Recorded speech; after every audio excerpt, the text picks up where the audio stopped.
Vista en vivo. Damos la bienvenida al abogado experto en Derecho Constitucional André Benavides. Quisiéramos iniciar con su visión y comentario de lo que está sucediendo en Ecuador desde la noche de ayer, la medianoche, cuando Iván Saquicela oficialmente cumplió su periodo como presidente de la Corte.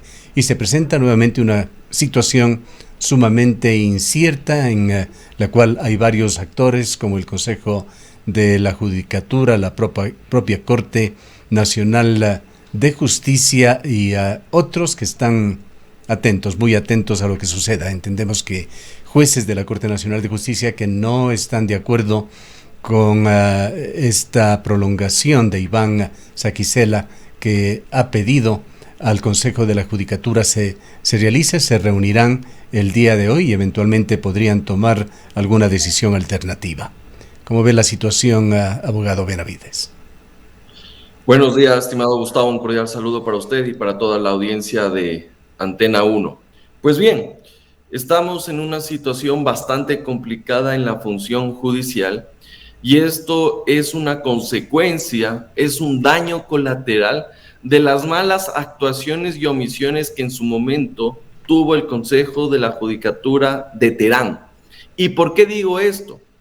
Porque no se elige presidente de la Corte Nacional de Justicia a falta de votos. Y ante falta de votos, la resolución más cómoda fue suspender en un primer momento y después clausurar esta sesión.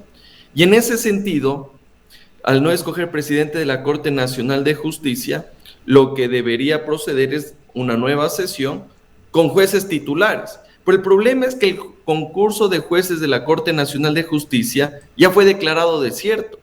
Y en este momento van a quedar varias salas de la Corte Nacional de Justicia en acefalía hasta que con jueces temporales asuman los cargos de los jueces titulares de la Corte Nacional de Justicia.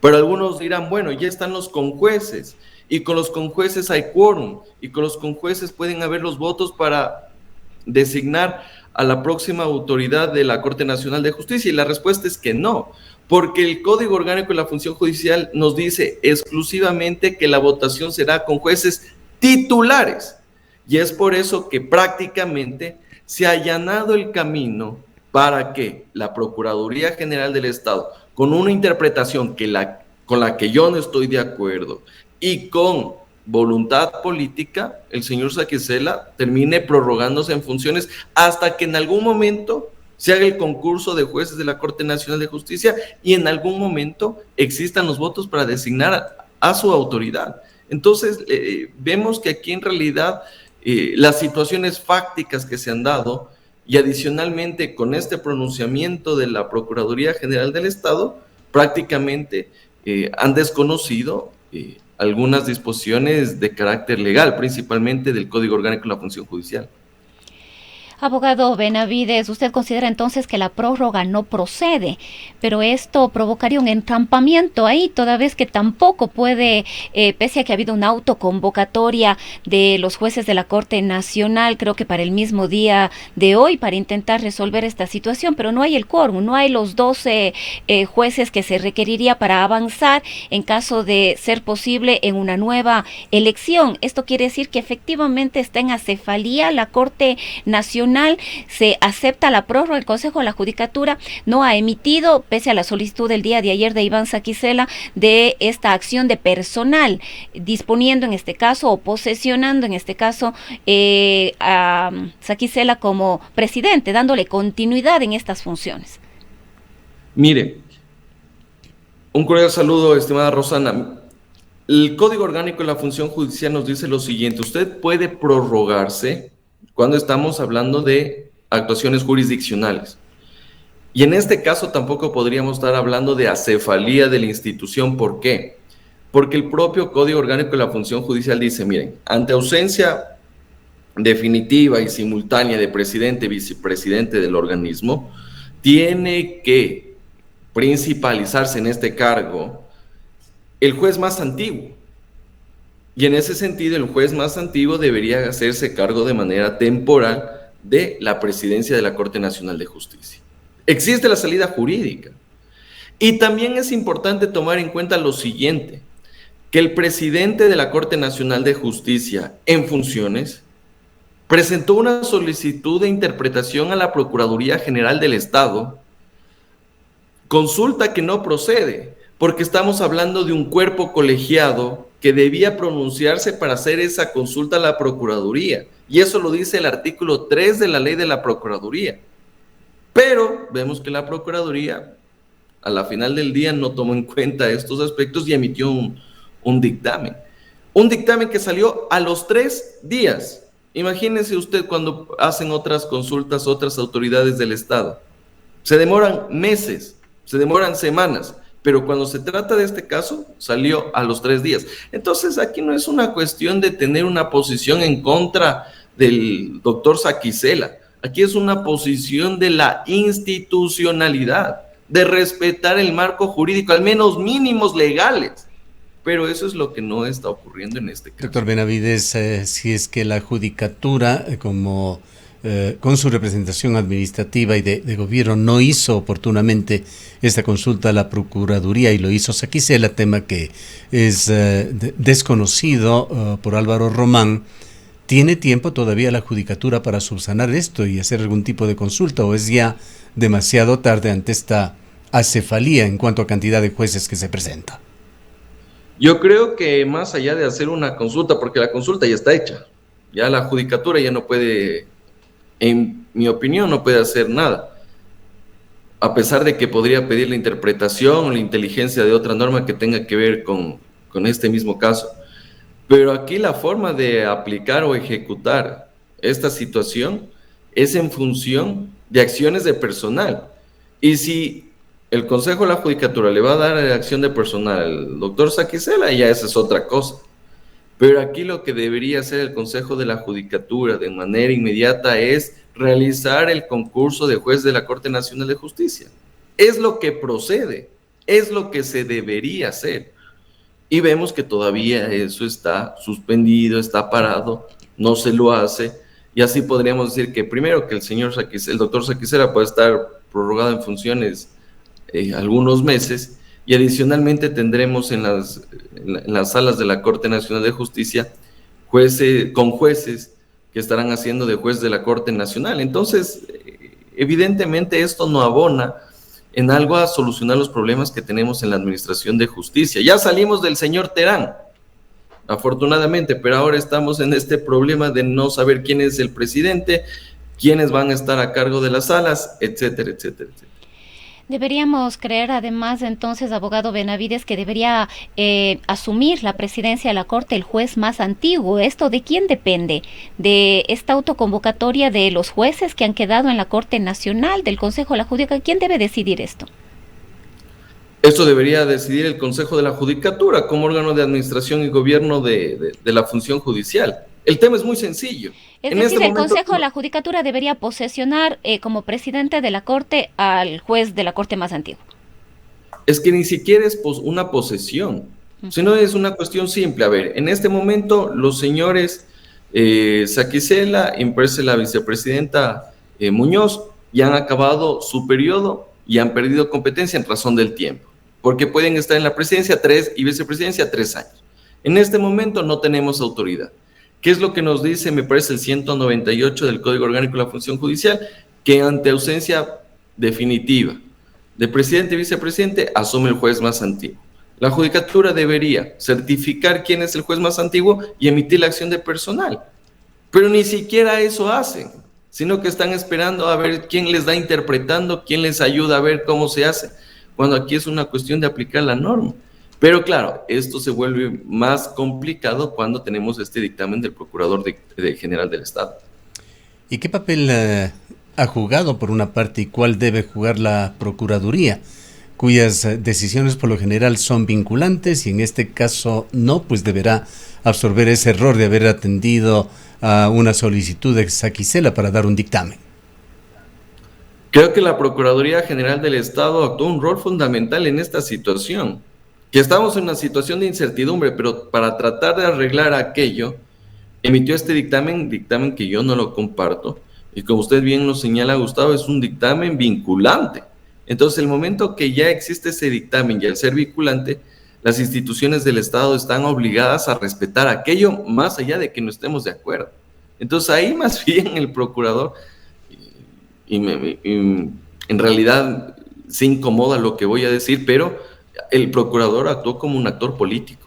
Hay que decirlo, en 3 días te emite un dictamen y diciendo cuestiones que no necesariamente se pueden colegir de lo que dispone el Código Orgánico de la Función Judicial. Ahora, adicionalmente, si es que no se cumple con la ley y eventualmente con la Constitución, ¿puede ser un tema que vaya finalmente a la Corte Constitucional si es que alguien demanda? Yo creo que no. En realidad aquí, si usted puede impugnar esta absolución de consulta a la Procuraduría General del Estado, sí puede hacerlo. Sí puede hacerlo. Y sería a través de una acción pública de inconstitucionalidad. Podría hacerlo, porque estamos hablando de un acto administrativo con efectos generales. Podría ser. En ese orden de cosas, hasta que resuelva la Corte Constitucional, demorará harto tiempo. Pero también puede existir la posibilidad de que haya algún comedido, como los que sobran en el país, que presente acciones de protección, presente alguna cuestión de este estilo, y deje sin efecto esta decisión de la Procuraduría, cuestión que no es posible a través de esta garantía jurisdiccional. Pero en Ecuador lo imposible es lo probable, así que no nos sorprenda que esto pase en los próximos días. ¿Cuál considera usted debería ser la actitud de Iván Saquicela en esta coyuntura? Yo creo que el respeto a la Constitución y la ley. Y yo creo que uno de los defectos que tienen los funcionarios públicos, yo creo que el doctor Saquicela ha hecho un buen trabajo en la Corte Nacional de Justicia. Ha emitido sentencias interesantes. Creo que la actuación que ha tenido en momentos realmente relevantes para el país y la justicia ha estado a la altura de las circunstancias. Pero creo que uno de los defectos que tienen los funcionarios públicos es el de quedarse en el cargo, casarse con el cargo. Y yo creo que un funcionario público no nace con el cargo. Y si es momento de dar un paso al costado por un tema que ya acabe el periodo, no, ¿para qué estarse encadenando en el puesto? Yo creo que también hay que despojarse de los cargos públicos, que no son para toda la vida. Y ese es un defecto que tienen principalmente los funcionarios públicos en Ecuador, que quieren quedarse atornillados en el puesto. Y eso no corresponde. ¿Qué cree que pueda pasar tras la reunión de los jueces que se estarían autoconvocando el día de hoy? Bueno, aquí tenemos que hacer pueden pasar varias situaciones. La primera es que desconozcan la presidencia del doctor Saquicela. Porque decir, bueno, tú hiciste una consulta y te autoprorrogaste presidente de la Corte Nacional de Justicia. Y otra muy distinta, que los jueces terminen dándole el apoyo.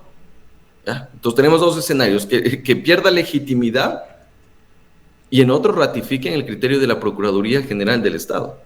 Entonces ahí vemos... Doctor Benavides, y al no existir el quórum, porque ya no hay el número necesario de jueces, ¿qué pasa? ¿Las decisiones que tomen son válidas igual? Bueno, en este caso, si ya no tenemos quórum para nombrar al presidente del organismo porque no hay jueces titulares, evidentemente no se lo puede hacer. Eventualmente va a salir un comunicado, un tema de respaldo o de rechazo a la situación que está viviendo la Corte Nacional de Justicia. Y tendremos que ver a partir de lo que pase en las próximas horas, qué decisión con efecto jurídico se da, o simplemente será un batacazo que realicen ciertos jueces para ver qué pasa. ¿No? En realidad es una situación bastante que no tiene certeza de lo que pueda ocurrir. Usted inició este diálogo señalando que Wilman Terán tiene mucha responsabilidad en lo que está pasando. ¿Cómo ha abonado a esta situación esa decisión polémica, muy polémica, de Wilman Terán, que la tomó en septiembre del 2023, cuando resolvió ampliar el periodo de jueces nacionales hasta el 2030? El señor Terán es la manifestación más clara de la metida de la mano en la justicia y de abrir la puerta a ciertos grupos delincuenciales. ¿Ya? Y muestra de aquello es justamente el caso Metástasis. Y muestra de aquello es cómo se trató de cooptar a los jueces de la Corte Nacional de Justicia. Y muestra de aquello es que de manera irregular prolongó los años que tiene para ejercer el cargo a determinados jueces de la Corte Nacional de Justicia.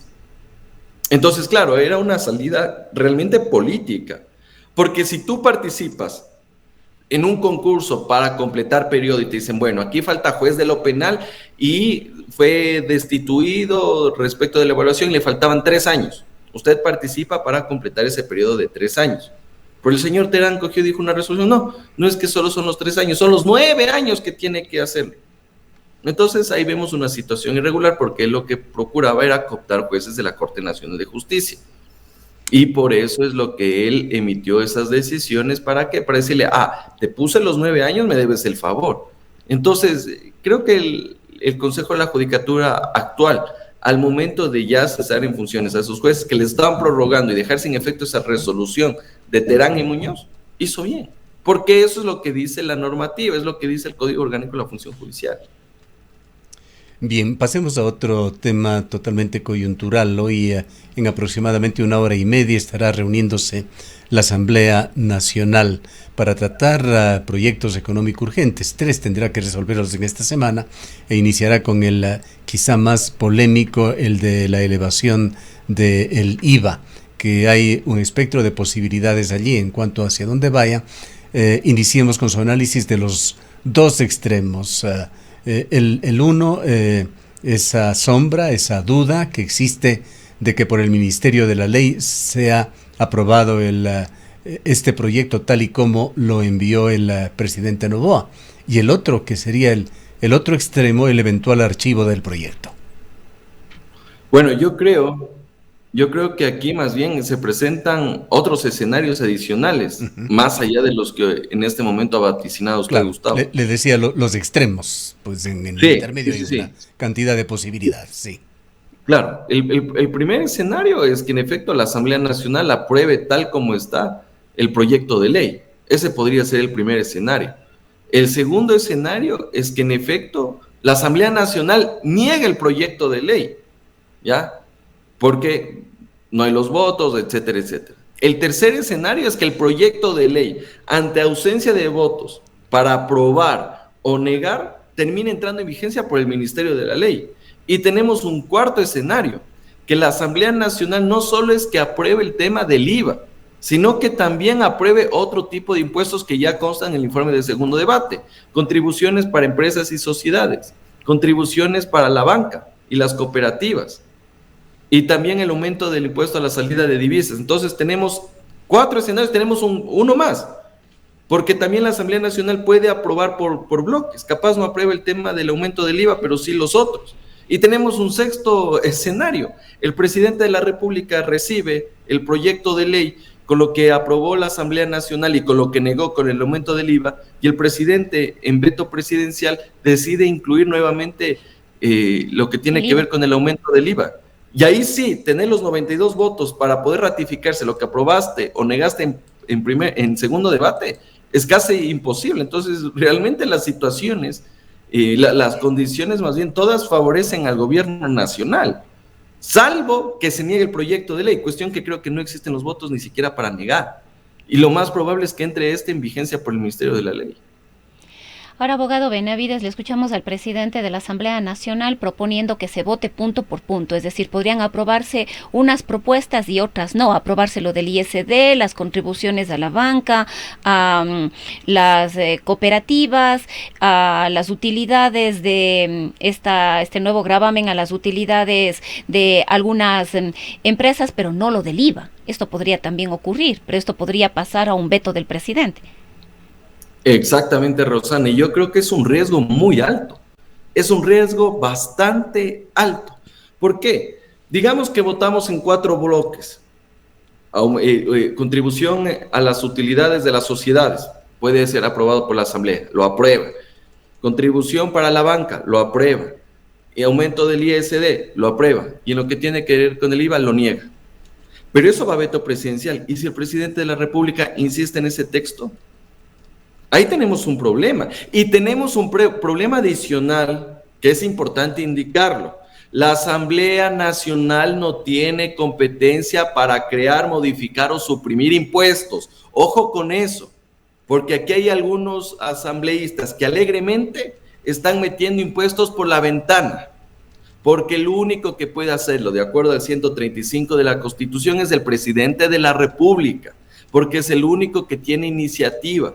Cuidado con eso, porque los asambleístas dicen, bueno, entonces metamos el impuesto para acá, impuestos retroactivos. Hasta la anterior semana querían clavarle un impuesto a los ciudadanos, de acuerdo a los ingresos que tienen de manera mensual. Afortunadamente eso ya no pasó, pero si se aprueban los otros impuestos que no tienen que ver con nada con el IVA, son impuestos que tienen carácter de inconstitucional, porque primero no tienen iniciativa y segundo son impuestos regresivos y que evidentemente los efectos en materia de seguridad jurídica son bastante complicados porque en este caso se están haciendo impuestos retroactivos. ¿Cómo yo puedo declarar un impuesto o pagar un impuesto respecto de las utilidades del 2022-2023, cuando la situación del 2024 es totalmente distinta? Son ejercicios económicos del pasado, ya cerrados, que ponen en enorme dificultad a las sociedades, a bancos, a cooperativas.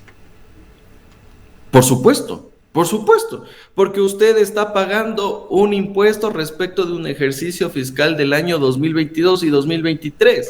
Cuando las empresas hacen sus proyecciones de ingresos o de gastos, justamente toman en cuenta este tipo de situaciones, porque tú prevés que tienes que pagar el impuesto a la renta. Entonces ya sabes, a ver, respecto de este ejercicio fiscal 2022, en el 2023 tengo que pagar. Y obviamente que tengo que hacer guardar ese dinero para pagar el impuesto a la renta, las retenciones, etcétera, etcétera. Pero si de repente te asoma un impuesto el 2024 respecto de un ejercicio fiscal del 2022, ¿cómo haces? ¿Cómo haces respecto del 2023? ¿Qué tal si en el 2022 te fue súper bien y en el 2023 fallaste? Y en el 2024 ahorita estamos en una situación compleja por el conflicto armado interno. ¿Cómo puedes pagar ese impuesto de carácter retroactivo? Ahora, abogado Benavides, hay otro escenario también. Si no me equivoco, hay dos informes de minoría, uno del Partido Social Cristiano y otro de la Revolución Ciudadana, que pase lo que pase con este informe de mayoría, también alguno de estos podría resultar aprobado. Imagínense usted, Rosana, ahí tenemos otro escenario, el 7 y el 8. ¿Ya ve? Respecto de esto tenemos un montón de escenarios. Y claro, podría darse la situación de que después se analice los informes de minoría de estos dos bloques legislativos y tampoco tengan los votos, o si tengan los votos, pero a la final del día vamos a llegar a un tema de aprobar lo del IVA, negar el proyecto de ley, el ministerio de la ley, o se lo haga retaseado por partes con impuestos que han metido por la tranquera a última hora. Es lo que va a pasar. Entonces, en realidad yo creo que estamos en un escenario en el cual sí, en efecto, hay que tener una fuente de financiamiento para el conflicto armado interno, de acuerdo, pero no se puede hacer así. Se debe hacer las cosas de manera adecuada, de manera correcta. Y la Asamblea Nacional en absoluto está abonando en aquello, más bien está entorpeciendo esta situación. Pasando a un último tema, antes de que se nos agote el tiempo, doctor Benavides, quisiéramos ir al tema de la consulta popular del Yasuní ITT.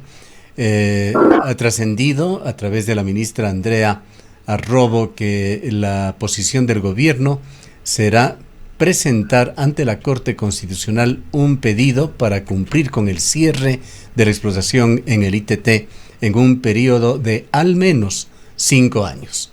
La ministra sostendrá en esta argumentación que esos días de plazo de 1 año que se dieron, vencen en agosto, eran para presentar el plan de ejecución. ¿Cómo ves la posición de el gobierno y qué es lo que puede suceder con respecto a este tema?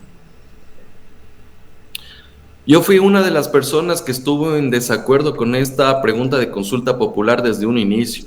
Una pregunta de consulta popular anacrónica, en el sentido de que estaban preguntando cuestiones y situaciones del año 2013 para el año 2023, y la Corte Constitucional te mete una interpretación diciendo, cuestión que no forma parte de la consulta popular, que existe una moratoria de 1 año para poder desmantelar toda la industria de exploración y explotación del ITT.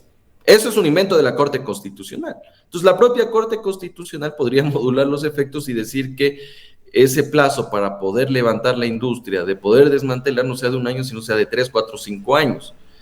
Y en ese sentido, en los momentos actuales, en las circunstancias económicas que está viviendo el país, necesitamos de ese dinero. Necesitamos de ese dinero. O le metes la mano en el bolsillo al ecuatoriano, o sigues explotando y de ahí ya tienes tu fuente de financiamiento. Pero aquí yo tampoco quisiera que el gobierno nacional haga una situación de caída y limpia, porque una cosa es la cantaleta del conflicto armado interno y otra cosa es que a partir de aquello tú quieras llenar el hueco fiscal.